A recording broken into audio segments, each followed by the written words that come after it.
Adrian Wade was 42 years old, a man who had spent most of the last 20 years building a company most of the people in his wife's circle had never bothered to learn the name of. He wore a charcoal suit that night that was 4 years old and well kept, and a watch that had belonged to his father and had not been polished in 3 months. He drove himself to the Gala in a mid-size sedan that he parked in the public garage 2 blocks away, because he had not asked the valet to take it. His wife had ridden in earlier with her sister in a car arranged for her. At 9:14 in the evening, in the open courtyard of the Halcyon Hotel under 300 sets of eyes, his wife handed her empty wine glass to a passing server, looked at her husband, and said, loudly enough for the 4 tables nearest to them to hear, that she had spent 11 years married to a complete and unremarkable loser. She said it with the ease of a woman who had been waiting to say it. She said it with the confidence of a woman who believed the room agreed with her. She had no idea that the helicopter that had been quietly cleared into the hotel's private rooftop pad at 8:47 that evening, the one whose rotor wash she would feel through the open courtyard in approximately 12 minutes, was registered to her husband. Before we jump into the story, comment where in the world you are watching from, and subscribe, because tomorrow's story is one you need to hear. The courtyard at the Halcyon Hotel had been laid out that evening with 118 round tables under a glass roof, and the air through the open south wall carried the smell of late October, and the small white candles on each table, and the faint cologne of 300 people who had spent the afternoon getting ready.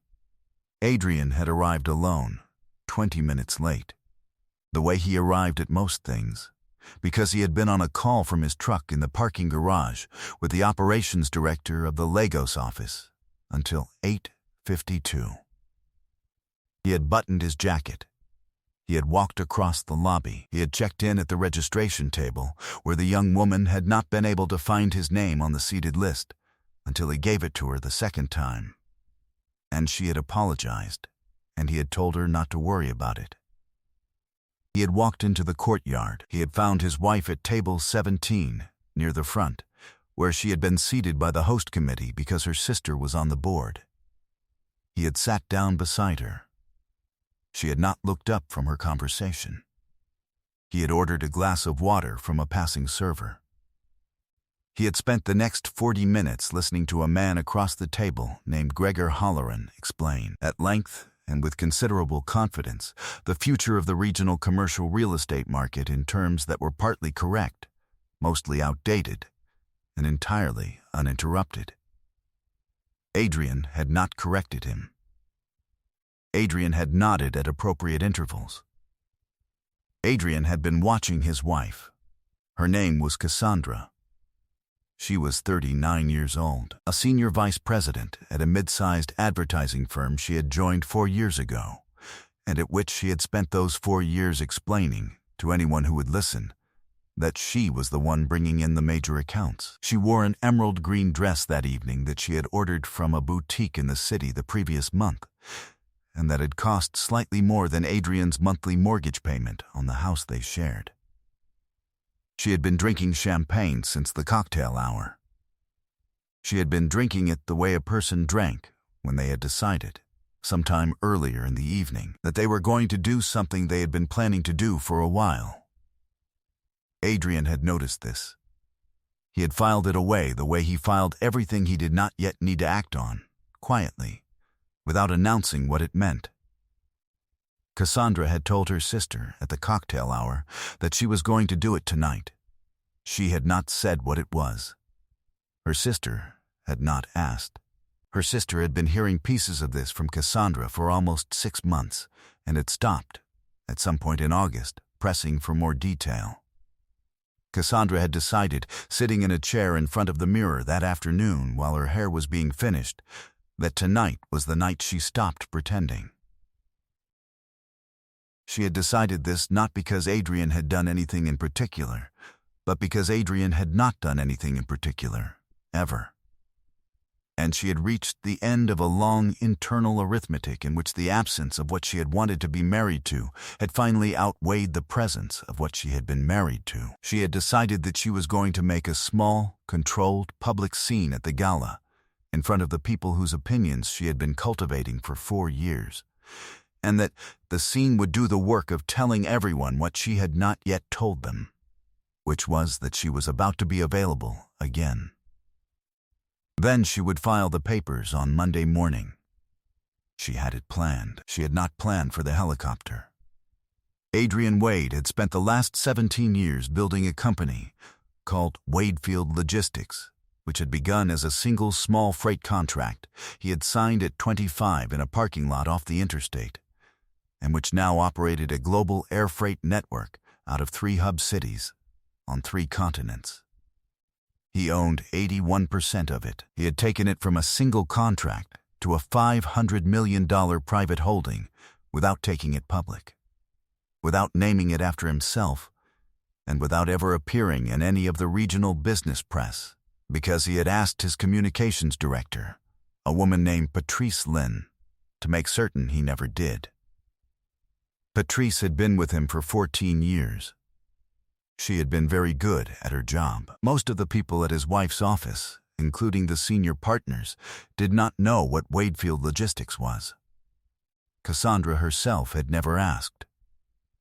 Cassandra had asked Adrian once, in their 2nd year of marriage, what exactly his company did, and Adrian had said it moved things from one place to another, and Cassandra had said, "Oh, like trucks," and Adrian had said, something like that, and Cassandra had never asked again. He had not lied to her. He had simply stopped offering more information than she had wanted to hear. He had been doing the same thing for 9 years.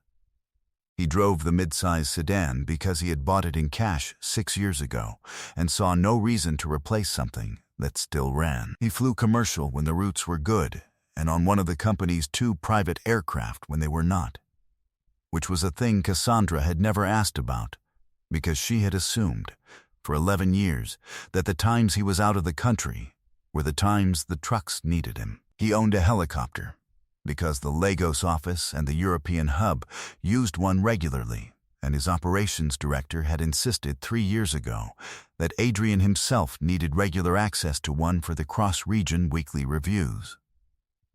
It was based out of a hangar at the regional airfield. It was flown by a former military pilot named Owen Dreyer. It had been refueled at 6 o'clock that evening for a routine repositioning flight that had been on the calendar for 4 weeks.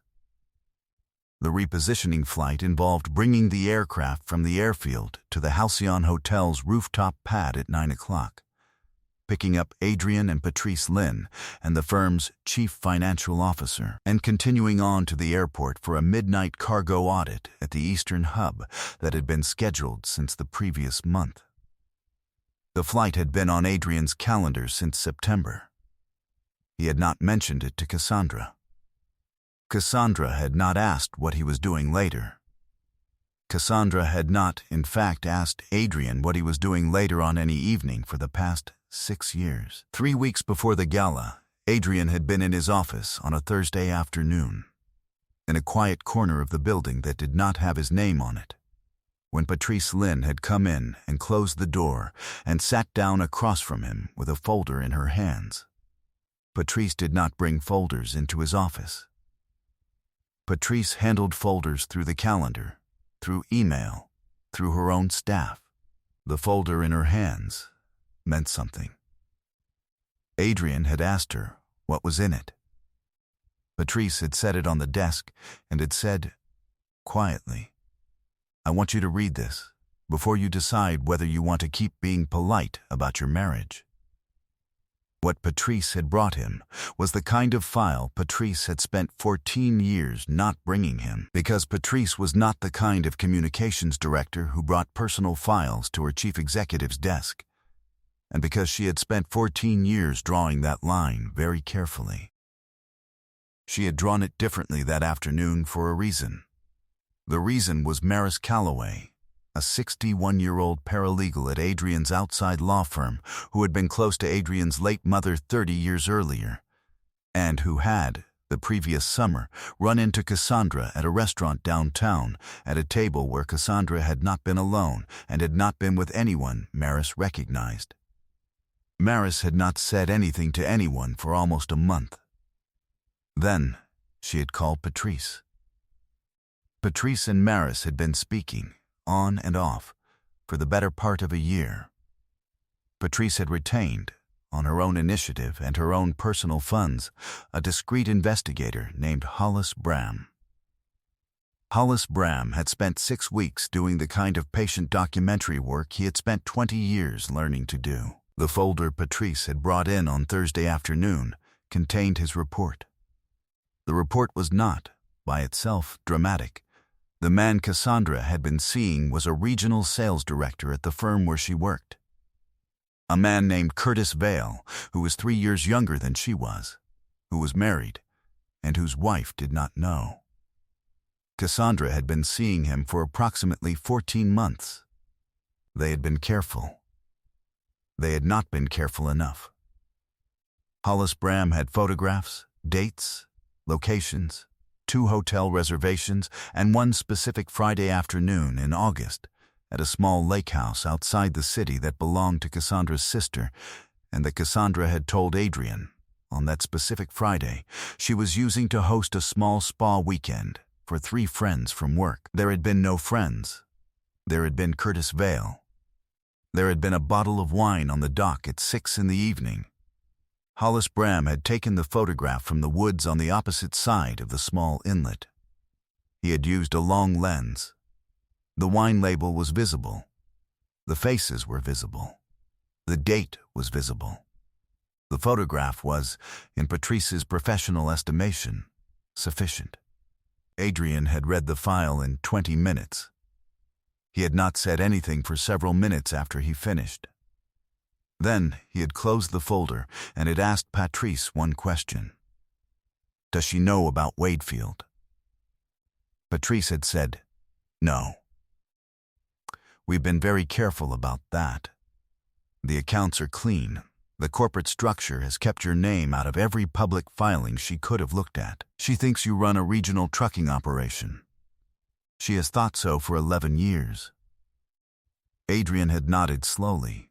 He had said, let's keep it that way until I decide. Patrice had said, what are you thinking? Adrian had been quiet for a moment. He had said, I'm thinking I'd like to give her one more chance to tell me herself. Patrice had not nodded.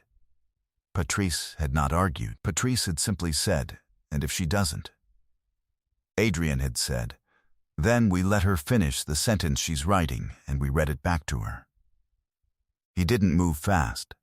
That was what people who had only ever met Adrian once never quite understood about him. If he had wanted fast, the file Patrice had handed him on Thursday afternoon could have been on Cassandra's kitchen counter by Friday morning. He had not wanted fast. He had wanted Cassandra to be the one who decided what kind of conversation they were going to have. Because Cassandra had been the one making the decisions in their marriage for a very long time, and Adrian was, by training and by temperament, a man who let people finish their decisions before he responded to them. In the 3 weeks between the Thursday afternoon and the gala, Adrian had done nothing that Cassandra would have noticed. He had come home at the usual times. He had eaten the meals she had not cooked. He had attended a dinner with her sister and her sister's husband on a Sunday in October, and had not corrected any of the small misstatements her sister had made about his work. He had let Cassandra make whatever plans she was making, in whatever way she was making them. He had, on the Tuesday before the gala, asked her very casually whether she was looking forward to the event. She had said she was. She had said it the way a person said a line they had been saving. Adrian had nodded. He had filed that away too. What he had also done in those 3 weeks was give Patrice and his attorney, a man named Walter Chen, every authorization they needed to prepare the 4 documents Walter would be filing the Monday morning after the gala. The petition for divorce, drafted to reflect the corporate structure Cassandra had never been read into, and the prenuptial agreement she had signed at 28 without quite reading. The motion to freeze the joint accounts, of which there were 3, and of which Adrian had been quietly funding all 3 at a rate Cassandra had stopped tracking sometime in their 4th year. The disclosure letter to Curtis Vale's wife, drafted by Maris Calloway in her capacity as Walter's senior paralegal, which would be delivered by courier on Monday morning at the same hour the petition was filed, because Adrian had taken the position, very early in the conversation with Walter, that the other woman in the story deserved to find out the way she would have wanted to find out, and not the way Cassandra was going to make sure she eventually found out. And the 4th document, which was not legal at all, which was a single page Patrice had drafted at his request, which would be delivered to Cassandra's office on Monday morning at the same hour, and which contained, in Patrice's precise and almost dryly factual prose, a single paragraph naming the company, the holding structure, the 81% stake, and the 17-year arc of the business her husband ran. It was not a threat. It was not a flourish. It was a correction. By the night of the gala, every piece of it had been prepared. Walter was at home, with his phone charged, waiting. Patrice was on the helicopter. The pilot was on the helicopter. The chief financial officer was on the helicopter. The flight plan had been filed. The hotel's private rooftop pad, which was used 6 or 7 times a year for exactly this kind of repositioning pickup, had been cleared at 8:47 in the evening. Cassandra had not seen the calendar. Cassandra had not asked. She had been drinking, by the time of the 2nd course, faster than the table had been. Gregor Halloran had finished his lecture on the commercial real estate market and had moved on to a lecture on regional logistics, of all things, which he had begun by saying that he had a friend in the industry and that the industry was, in his expert opinion, in serious trouble. Cassandra had laughed. Cassandra had looked across the table at Adrian and had said, in a voice that was both casual and pitched slightly louder than the conversation around them, "You'd know all about that, wouldn't you, dear?" She had said it in the tone of a woman setting up a punchline. The 4 tables nearest to them had quieted slightly, the way tables did when a particular kind of voice arrived at a particular kind of pitch. Adrian had looked at her. He had not said anything. He had set his fork down on the edge of his plate. He had folded his napkin once. Cassandra had handed her empty wine glass to a passing server. She had looked at her husband. She had said it then. She had said, loudly enough for the 4 tables to hear, and quietly enough to maintain the technical excuse that she had not been addressing the entire room, that she had spent 11 years married to a complete and unremarkable loser. She had said the word loser with a small, careful precision, the way a person said a word they had practiced in the mirror. She had said it because she had decided 3 weeks ago that the next public moment was the one she was going to use. She had not waited for him to respond. She had picked up a fresh glass of champagne from the table. She had looked at the woman at the next table over, whose face had gone very still, and had laughed. Adrian had not raised his voice. He had not stood up immediately. He had picked up his folded napkin, set it on the table beside his plate, and looked at his watch. It was 9:14. He looked across the courtyard at the open south wall, through which the evening sky was visible, and which faced, although Cassandra did not know this and had no reason to know it, the side of the hotel where the rooftop pad was. He waited. At 9:26, the sound began. It began the way the sound of a helicopter always began at that distance, as something half-heard, a low pulse in the chest before the ear caught up. The conversations at the 4 nearest tables had not yet recovered from Cassandra's announcement, and so they died down quickly when the sound arrived. The conversations farther into the courtyard noticed the change in the nearer conversations and slowed in turn. Within 40 seconds, the whole courtyard was quiet. Within 60, the rotor wash was visible in the small candles on the tables nearest to the open south wall. Within 90, the helicopter was on the pad 3 floors above them, the engines spooling down, the rotors slowing to a stop. The silence afterward absolute in the way the silence after a helicopter always was, a silence that announced itself. Patrice Lynn walked into the courtyard 4 minutes later. She was wearing a black coat over her work clothes. She crossed the floor without hurrying. She came to table 17.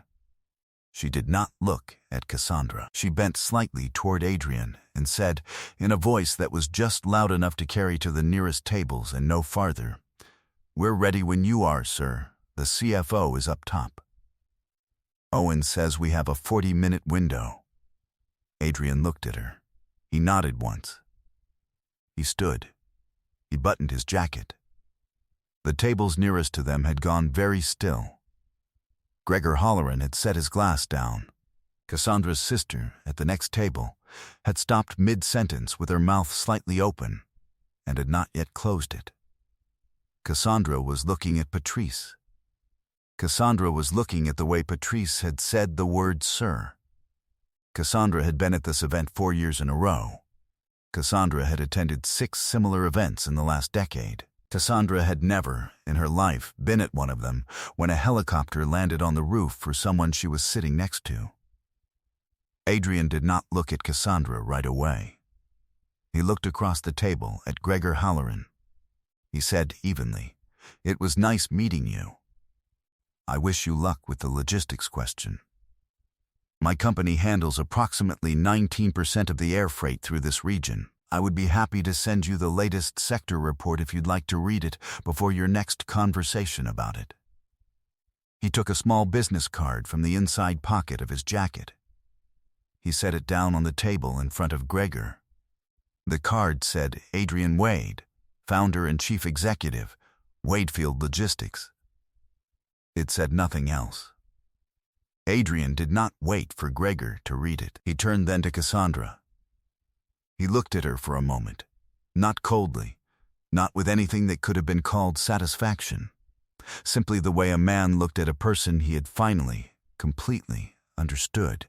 He spoke quietly, only for her, although the 4 tables nearest to them heard every word, because the courtyard was still that quiet. "You spent the evening telling the people you wanted to impress that you were married to a man who didn't matter," he said.